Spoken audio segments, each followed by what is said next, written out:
I was beaten with a Bible and told that I needed to repent the demon of homosexuality and expel him from my body. Wow, if I heard someone was beating my kid with a book, I would have beat them with a book.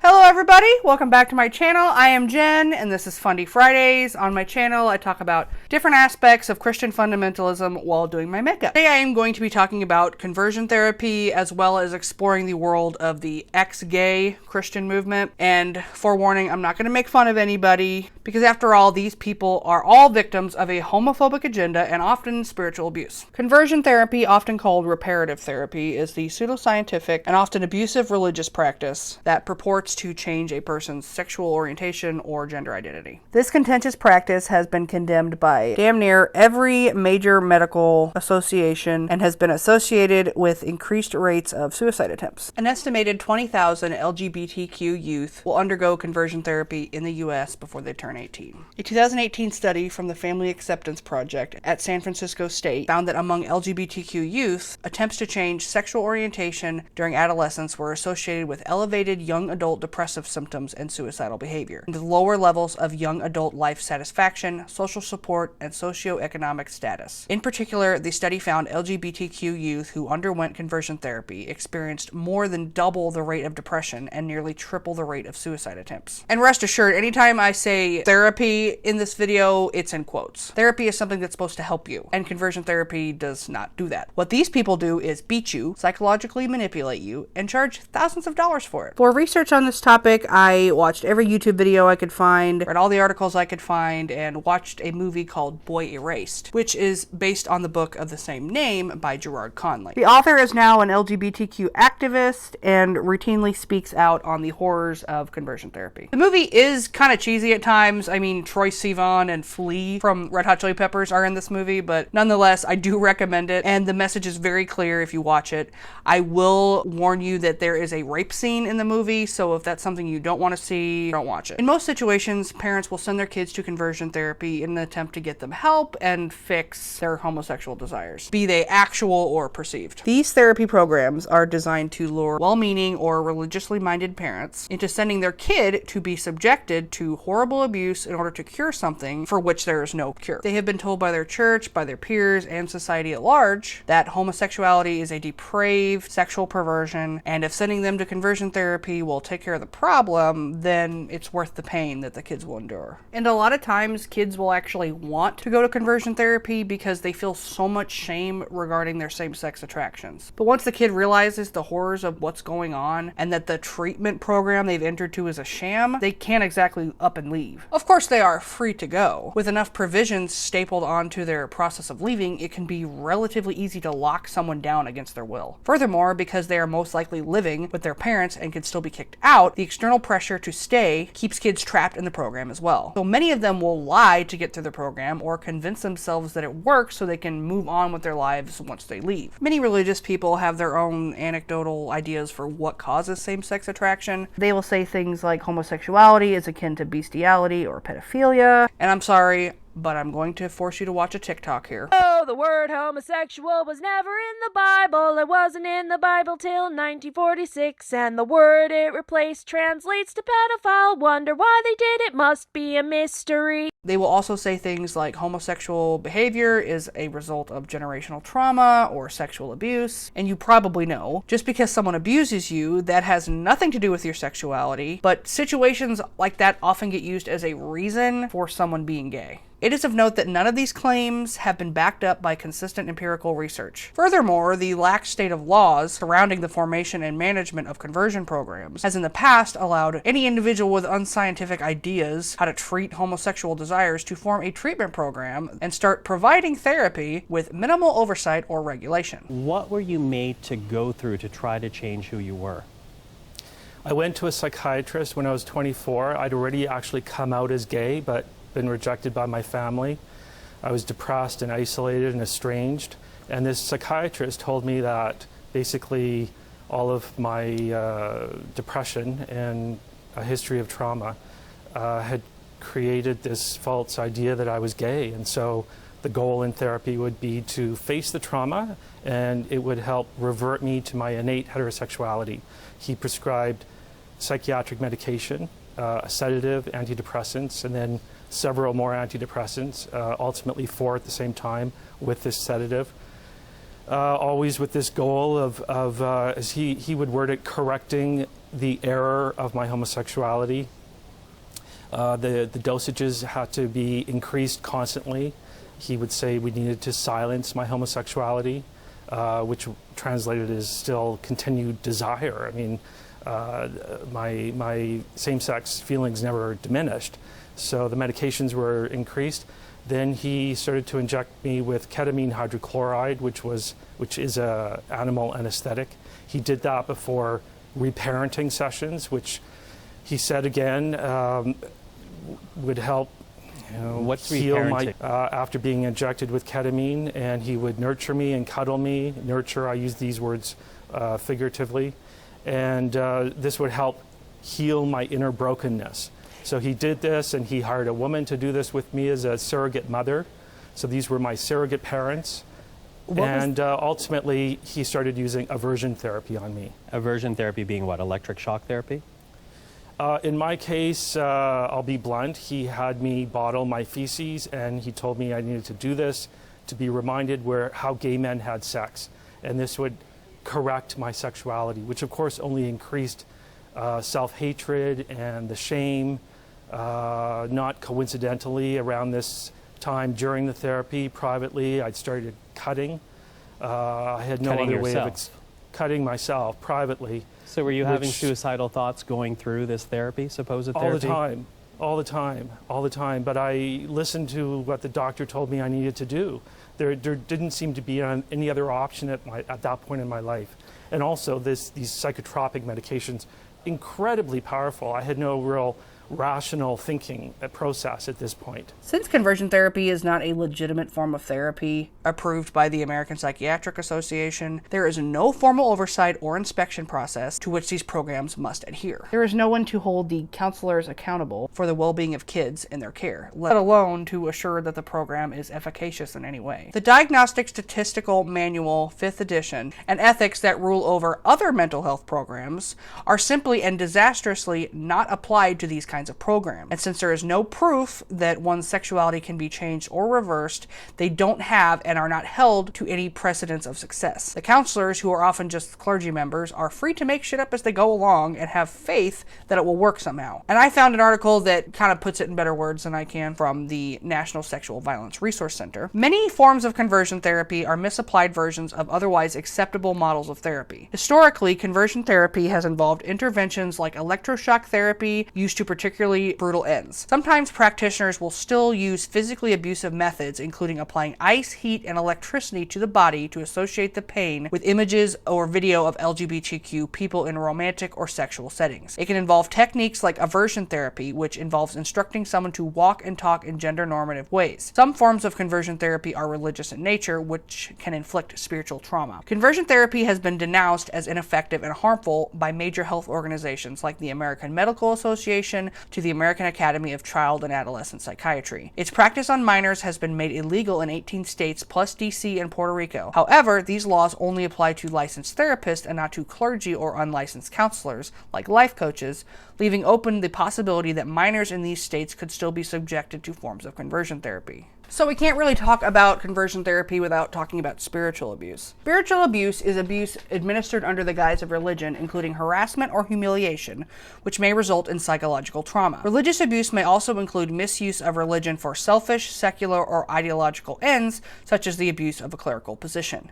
Spiritual abuse is not limited to a certain religion or denomination. Any person of any belief system is capable of perpetrating spiritual abuse, just as anyone can be the victim of it. Signs of spiritual abuse include using someone's religious or spiritual beliefs to manipulate or shame them, forcing children to be raised in a faith that the other person has not agreed to, using religious texts to minimize or rationalize abusive behaviors, such as physical, financial, emotional, or sexual abuse or marital rape. Spiritual abuse is no less harmful or difficult to endure than any other kind of abuse, as a person's spiritual life is deeply personal. However, it can be very difficult to identify, as many victims may not recognize they are being abused. In addition, the abusive person may claim that any challenge to the abuse is an assault on their own religious freedom. Regardless of either person's religious or spiritual beliefs, abuse of any kind is never acceptable or justified. I believe that what counselors do during conversion therapy is not only an abuse of power and the manipulation of troubled families for profit, but it's also spiritual abuse. Simply put, these programs use someone's faith in an almighty nebulous being like God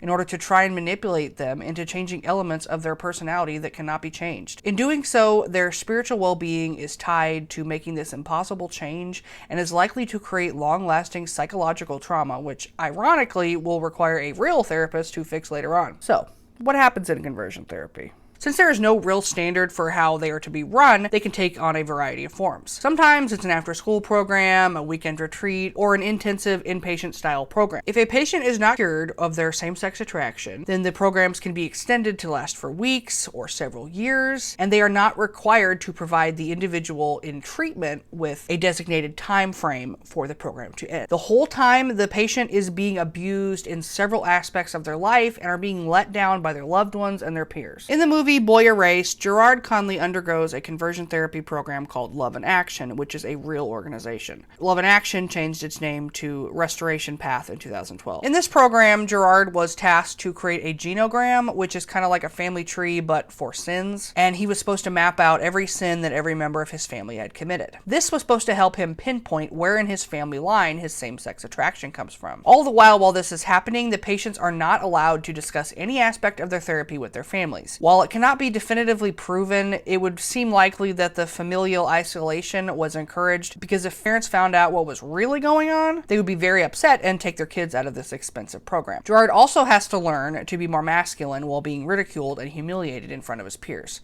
including the ever-important art of masculine hip-touching. Gerard's big assignment that he had to work on was creating a testimony that details every homosexual act or thought he ever committed in front of everyone in graphic detail while being filmed. Everyone in his group had to do this, and all the while they were being recorded for someone else's sick intentions. A boy in Gerard's group also went through what appears to be some sort of gay exorcism and was beaten with Bibles. The Blessed Hope Boys Academy, a place where the Christian pastor in charge told our ABC News undercover investigators that with a Bible and sometimes a belt, he knows how to deal with teenagers who consider themselves gay. It's going against the Word of God. It is not biblically right. Calling himself Brother Gary, he said he has an 80% success rate. You know, this boy here claims to be homosexual. And requires parents to give written permission so he can strike their children if they act up. I wouldn't do it just because he says he's queer. I'm not going to do that. Right. Under Alabama's religious freedom law, there is no requirement for this place to be licensed or supervised because it is considered part of a Christian ministry, including another place we discovered in Alabama outside Mobile, unlicensed and surrounded by barbed wire, run by this man, William Knott, who also calls himself a Christian pastor, but has a track record of physical abuse and cruelty. The case was prosecuted by Assistant District Attorney Keith Blackwood. These are people that are using religion as a weapon against these kids for further abuse. Lucas Greenfield and 5 other teens, gay and straight, took the stand, coming face to face with the man who they say so abused them. Was it difficult to face down Will Knott? At first. Why? Because he tried to give me that little stare, that evil little man stare, like, I'm gonna do something, but he couldn't do anything. You told the truth? Yes. And what did you say? Exactly what happened. I told him about the beatings, I told him about the abuse, I told him about everything. The handcuffs, the shackles, the isolation. Lucas's testimony is extremely important to the trial. You know, the main reason is because he was one of the first witnesses that was willing to tell the truth about what happened. Mobile County jury. And then the verdict, guilty on all counts.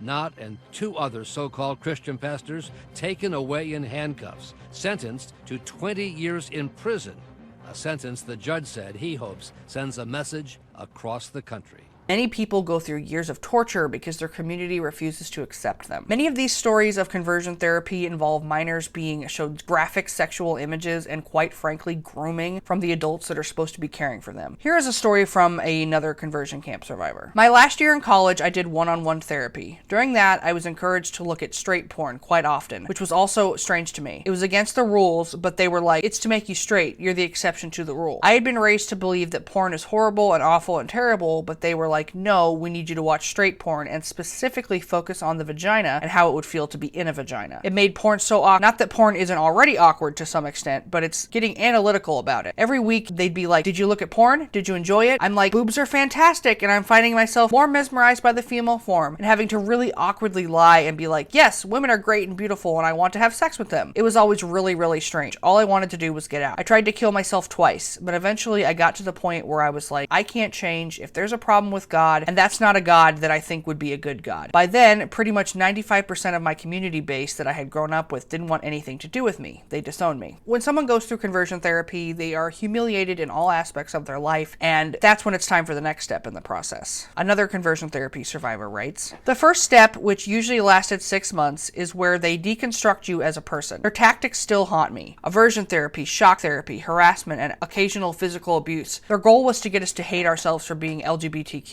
Most of us were gay, but the entire spectrum was represented. And they knew what they were doing. The second step of the program, they rebuild us in their image. They removed us of everything that made us a person and instead made us a walking, talking robot for Jesus. They retaught us everything we knew. How to eat, talk, walk, dress, believe, even breathe. We were no longer people at the end of the program. People are cast out by their family and friends and sent to a place where they are taught not only to hate themselves, but to spend significant amounts of time dwelling on their same-sex attraction in a way that causes them intense shame and guilt without providing the traditional support of a more established treatment program. And all of this mental trauma occurs at the same time as the physical and emotional abuse as well. The people who have endured all these horrors and grow up to speak out against these practices are heroes, in my opinion. And I believe we should do everything we can as a society to get conversion therapy of all kinds banned. Children are dying because of it, and our politicians are too cowardly to challenge the religious backers that encourage and operate them. In the movie Boy Erased, there is a counselor played by Joel Edgerton who is based on a real-life person, John Smith. He was a conversion therapy counselor, and now he is out as a gay man and is married. He now has gone on a media tour trying to paint himself with this positive light when in fact I think he is completely complicit in all of the abuse that occurred, and I don't think he's doing enough to make up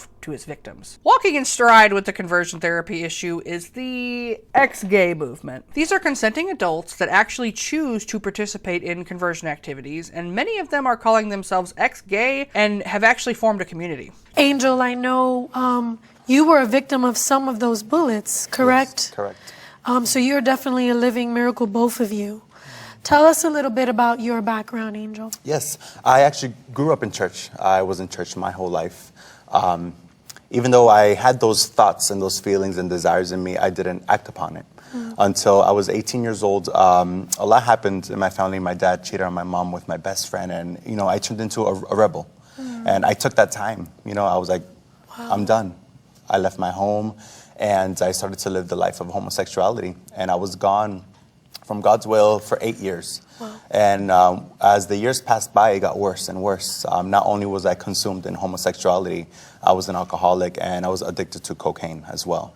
And in 2016, I was already fed up with it all. I grew up being a worshiper and in God's path, and I loved being with God, and I missed it. And I started praying to God, God, do something. Do your will. I want to come back to you. I told my mother, because my mom is a prayer warrior, my mom, pray. I know that a mother's prayer is one of the strongest prayers. Do something. And I prayed to God for months before June. And I told him, do whatever you have to do. I don't care what it is. Oh, Jesus. And June came, and the shooting happened. And I would never think that was going to be what was going to happen to just change my life. Receiving shots, I thought I was shot 3 times. I was shot 6 times. And, life after that was, it was hard because it's a long process. But through that process, I learned to stop battling with God and telling him, Lord, why am I like this? And until there was a turning point, and I said, you know what, Lord, you deal with that. I'm going to deal with just learning how to have a relationship with you, Lord. And the moment I did that, I just learned what true happiness was. I learned what true peace was and what true love was. Wow. And for the rest of my life, I'm going to be with that because I wouldn't trade that for the world. Amazing.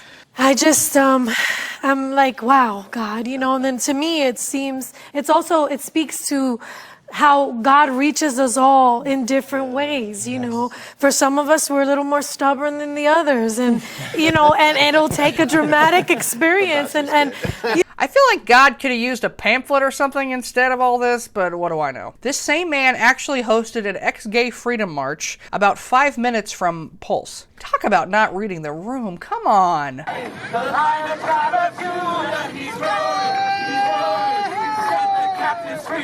I suppose that Mr. Colon is allowed ownership of his own story and can talk about his gay experience however he wants. But if Westboro Baptist Church has taught me anything about anti-gay Christianity, I guess it's that protesting near sacred areas of death and mourning is just a part of the package, so this isn't really surprising. On the same show that I found this interview, I came across this ex-gay gentleman. Giving myself away, longing for someone to make it all okay. I would go shopping and I would like feel a sense, like a real like sense from God, the Holy Spirit, and I'd be like, all right, now can I buy this shirt?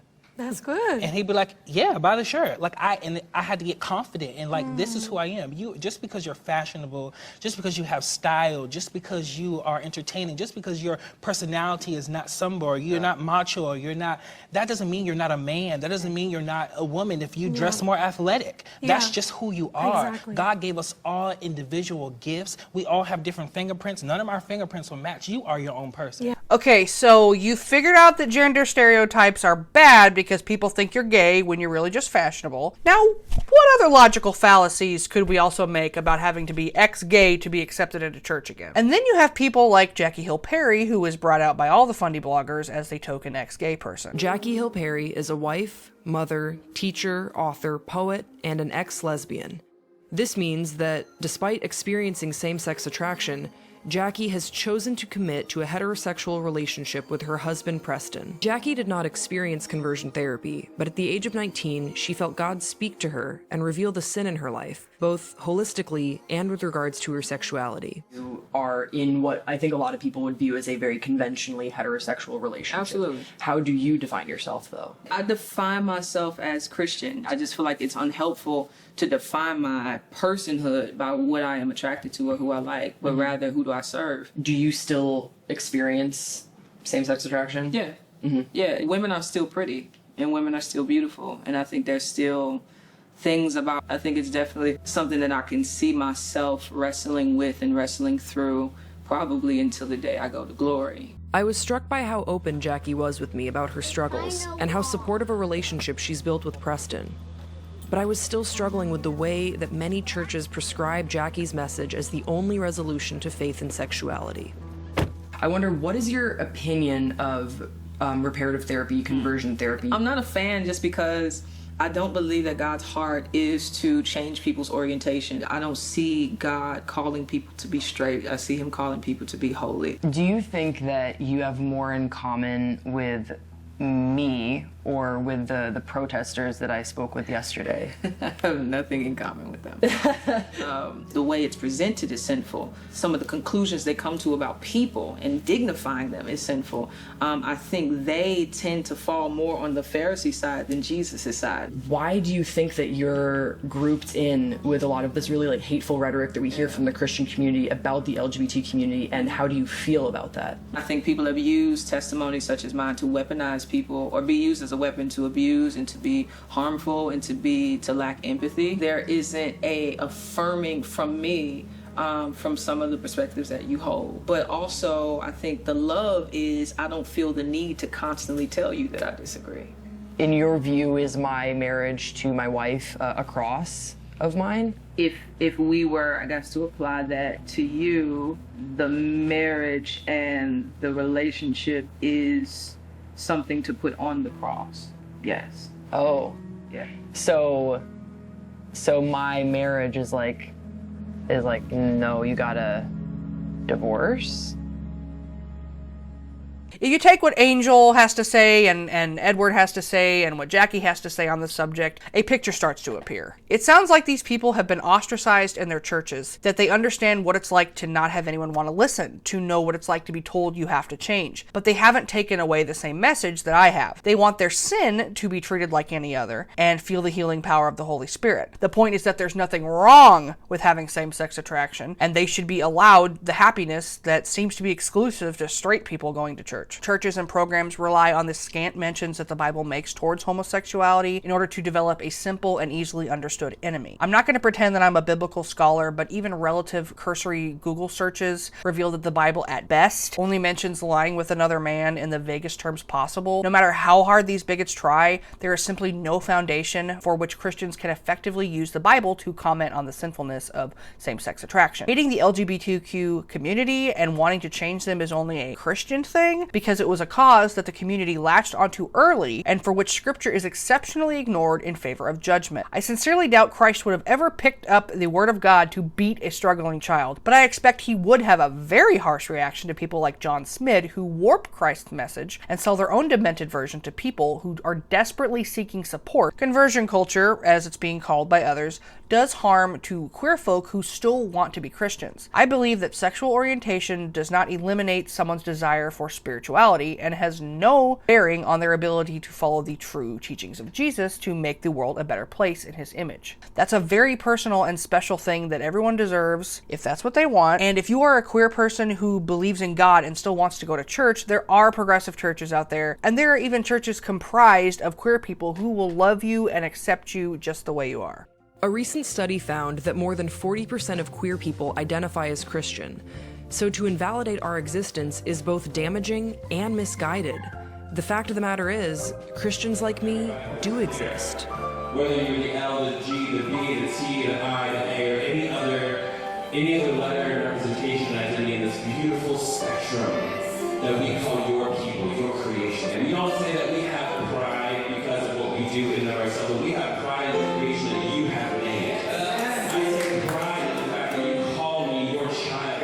I take pride in the fact that I am here on a Sunday in a place that I thought was not made for me. God of light, God of love, be with us now and always. May we be a bigger representation of what it means to follow Jesus in this world. In our time, Lord, may we see justice. In our time, Lord, may we see reconciliation. In our time, Lord, may we seek you.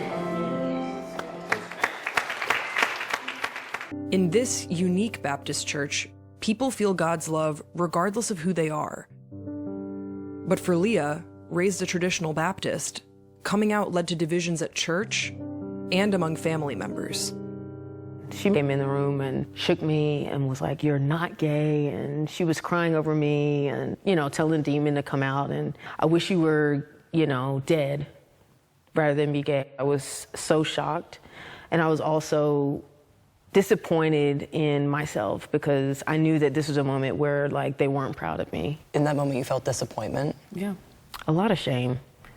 Yeah, I went through, over the next few years from that moment, coming in and out of the closet and trying to convince myself and tell them, you're right, I'm not gay. I'm not gay anymore. I'm going to marry a man. I'm going to have kids. And mentally and emotionally, I went to a very, very dark place. Mm-hmm. Yeah. Leah's path was not an easy one, but it was their faith that led them to a life-affirming realization. There's no division in me of being black and being non-binary and being attracted to women. The sacred, the secular, it's all one spirit that was divinely created. God intentionally designed me to be different. And how beautifully diverse is God's creation, Unfortunately, people limit God and limit the possibilities of God when they do that. Was there a particular turning point to you and how you got to who I'm meeting now?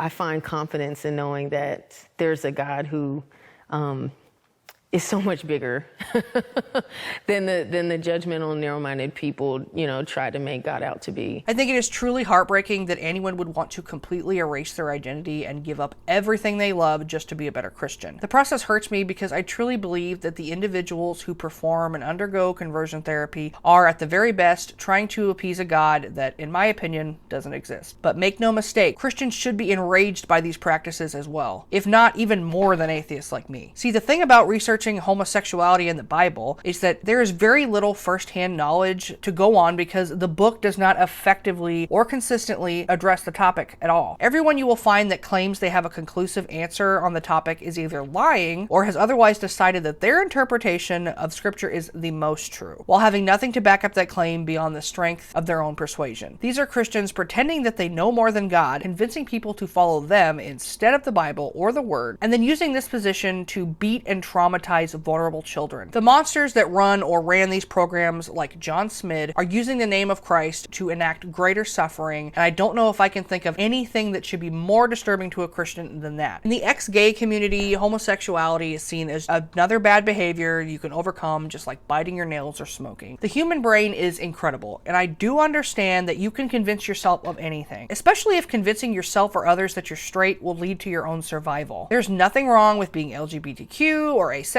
or anything on that spectrum, and your sexual identity, your gender identity, those are things that you will never ever be able to pray away. These things are a part of you, and they should be celebrated. The longer you run from the truth, the longer you are going to spend unhappy and full of shame about something that is completely normal. And that doesn't even cover the fact that these programs rely on an outdated gay-straight binary to enforce their point. While they go on teaching essentially that you're gay or you ain't, proper peer-reviewed medical science has been able to recognize the presence of a whole host of alternative identities across spectrums of both gender and sexuality. The logic that ex-gay people operate under is that it's natural to struggle with same-sex attraction, and that while having the thoughts are a sin, as long as you don't act on them, then you're in the clear. Examples of this would be remaining celibate for your whole life, or ignoring your same-sex attractions and marrying a man or woman and living a lie until one of you dies. Both of these methods are extremely harmful to everyone involved. If you commit to a life of celibacy while still maintaining an internal desire for sexual relationships, that prevents you from having the type of relationship you may have always wanted. And if you go the lavender marriage route, both you and your spouse are going to be in a relationship with someone who doesn't necessarily love you romantically. And the actual sexual component of the relationship could be very traumatic for both parties involved. I suppose it must be said that some devout individuals have probably made a Christ-centered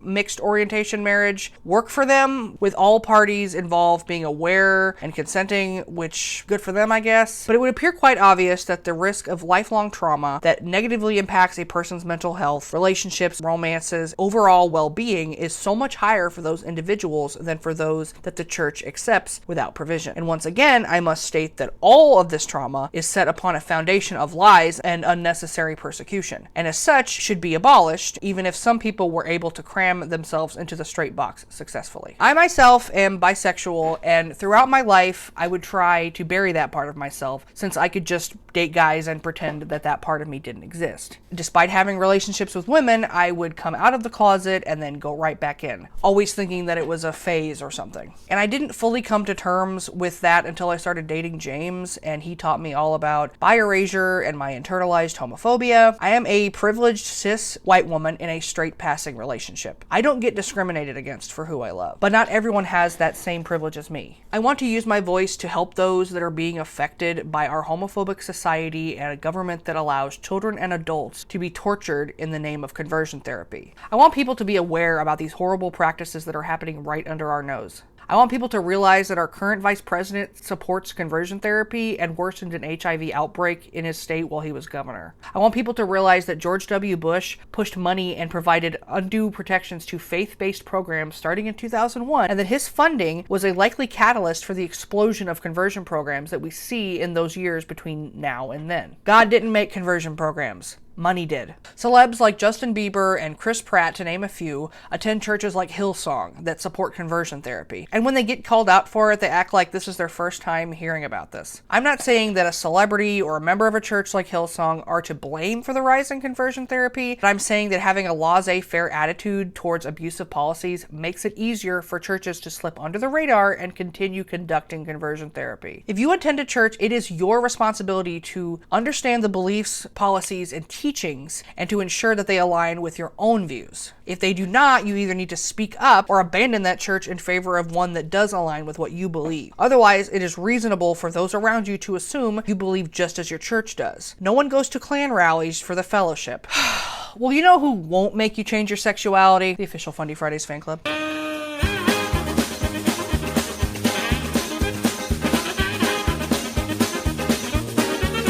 Big shouts out to Andrea M, Ashley D, Ashley C, Aubrey W, Chick P, Debbie S, Deontay, Ellen R, Emily H, Hillary P, Jess L, Kaylin A, Kate B, Kozalotl, Kim A, Kim S, Kimberly A, Christy S, Liberty L, Lisa O, Lizzie P, Mandy N, Mara G, Mel B, Sarah R, The Myth, Turduckenrath, Veronica, and Wendy F. Thank you guys for being patrons. Thank you to the subscribers. Thank you to the looky-loos. Thank you for the people in my comments that call me fat and tell me that I'm going to hell. I love all of you. Please remember to consensually smash that like and subscribe button and have a very blessed day.